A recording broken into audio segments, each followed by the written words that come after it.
I was brought up at Trangie on a sheep station. I bred merino sheep for the best part of 30 years. We actually bought a farm at Wellington and moved to Wellington with the sheep.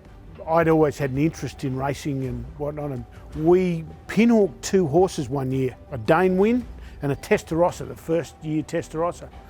And we turned about 60,000 into 180,000 in 6 months pinhooking. Well, of course, that was the end of it. It sort of started and it took off, and it came from a hobby to a pretty big business at Wellington, culminating in him breeding Extreme Choice and him winning the Blue Diamond. And Extreme Choice, 2 lengths to Flying Artie. Big winner from the stables. See some sheep breeders and cattle breeders to be able to do what they did with him and what he's gone on to achieve, I think is second to none of what their capabilities of what they're able to do in the industry. And from then we sold the farm and we had 2 years out. James had gone overseas working with Johnny McKeever. Jock had come back from the Territory and then went and did the Irish National Stud, and they were keen to get back in the industry. And I still had a hatful of mares here at Yarraman mostly. So we started looking. I probably looked at 200 properties. We've ended up settling here, and no regrets. I think it's a beautiful property, and the way the stock have done in the last 2 or 3 years, agree with that. My main role would probably be to do with the management of the foals and sort of post-foaling care and foaling down at the same time, whilst also doing all the confirmation around the farm. And then I chip in pretty well wherever I can throughout day-to-day activities. So, and then James sort of does all the reproduction things, and we all converge on the yearling. So it's a bit of a mix.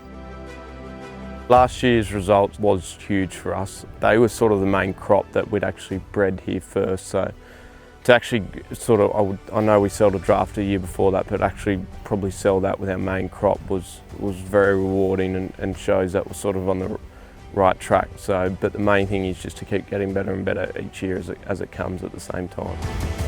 One of the best colts I've ever dealt with at a sale in regards to attitude to work and conformation and soundness and his ability to do work day in, day out, and he had a wonderful physique and a pedigree to go with it. Once we all come together as a family after the result and all the pressure's off, that's when sort of all the emotion hits and sort of you can sit back and sort of take a deep breath and sort of it all sinks in then, so that's a good feeling to have. 375,000.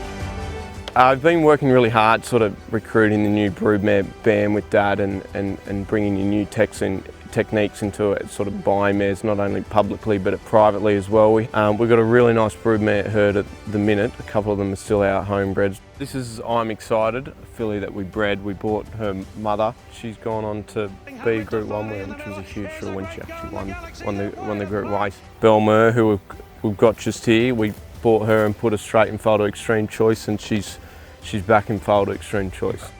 And then we've got some really good clients that sort of myself and Jock have been able to get into the business as well. It's not only been a lot of work by me, it's been a lot of work by Dad and Jock as well. So it's a big team effort with that. You know, in the next 5 years, hopefully we see the rewards of that, of not only sales results, but racing results as well. Our 2022 Classic Draft consists of 15 horses. We've got 3 Extreme Choices going, 2 Flying Arties, a couple of So You Think. So there's a good mixture of proven stains, and then we've got a couple of first season stains as well. The Invader Celtic Sea colt, very nice quality colt. We've had a bit to do with the Invaders, and he's every bit as good as one of them. He's a lovely horse who's sort of going about the right way, and his full sister has already won in town as a 2-year-old, so fingers crossed she can go on to bigger and better things. Really happy with how they're progressing, and just looking forward to get all that water under the bridge and actually get them there to the sale and let the sale do the talking for what we've been doing here at the farm. We have our days where we clash heads, but we all come together and come out probably better for it, and sort of you can probably see that in the results that we get as well, so we just hope it sort of continues to flow in that momentum.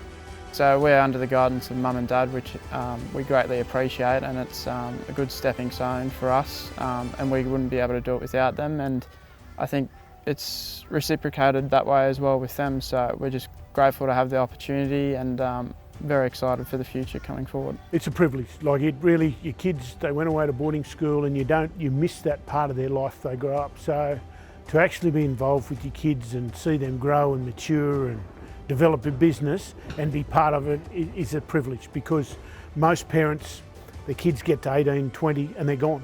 you know, and you see them at Christmas and birthdays and on the odd occasion. George and I got the privilege of watching them grow and develop this, so it is a privilege.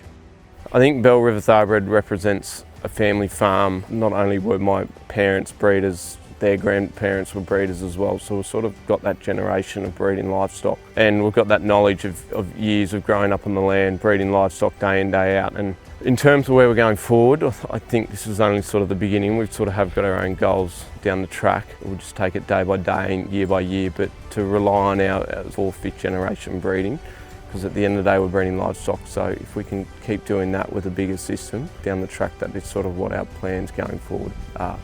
The Inglis Classic Sale 2022. It's coming around very quickly, and I think we've got probably one of the better drafts that we've ever offered at a sale, if not the best, so it's an exciting time for us.